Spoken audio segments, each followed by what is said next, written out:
All right, so we finally have an update again on the Corporate Transparency Act. Today, the Supreme Court put a stay on the preliminary injunction on the Corporate Transparency Act. This is not necessarily a surprise to me, but it is very disappointing that the Supreme Court did this, as there is no going back once BOI information is given to the federal government. They will hold on to that data forever.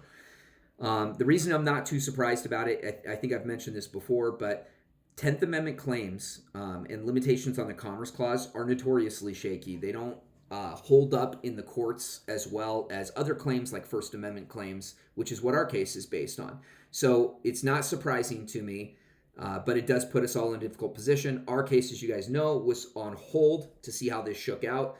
I've now reached out to our attorneys and said, hey, we need to move forward. This injunction has been overturned, and FinCEN will likely soon be putting a deadline in front of everyone, which, by the way, just in case you're wondering, they have not updated that at all yet. So we don't know what their new deadline is going to be. I'll keep you posted as I find out.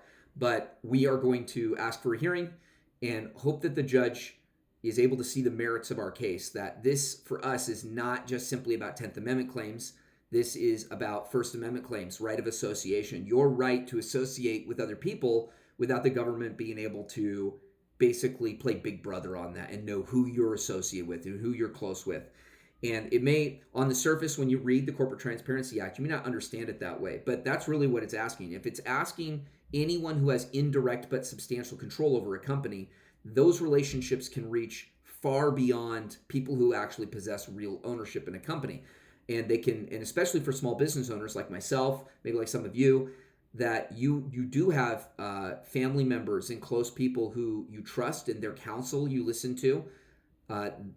The letter of the law with this would be, well, if they can substantially impact your business, even if not directly, if you heed their counsel, then you should be reporting on their association to your business. This is a gross overreach and is going to create chill and is going to scare people out of who they associate with. Especially, can you imagine your friend contacting you and say, hey, by the way, I got to report you to the federal government because I take your advice sometimes on business.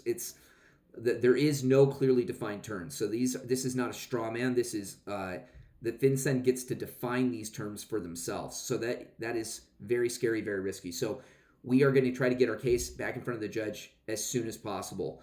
Other things that you can do. There is a repealing Big Brother Overreach Act. I think that's what it's called. Repealing Big Brother Overreach Act, sponsored by House Representative Davidson and Senator Tuberville in the Senate, that is trying to repeal the Corporate Transparency Act from the legislative standpoint. So if you can contact your senators and your House of Representatives, your congressmen, let them know that you want them to support this act, because any way we can overturn this, we want to do. I'll keep you posted on new updates as we move forward, as well as when FinCEN tells us they want people to comply by. But pray for us that we can get back in front of the judge and put our argument there, which will have a much better shot at holding up with the Supreme Court. I'll keep you posted.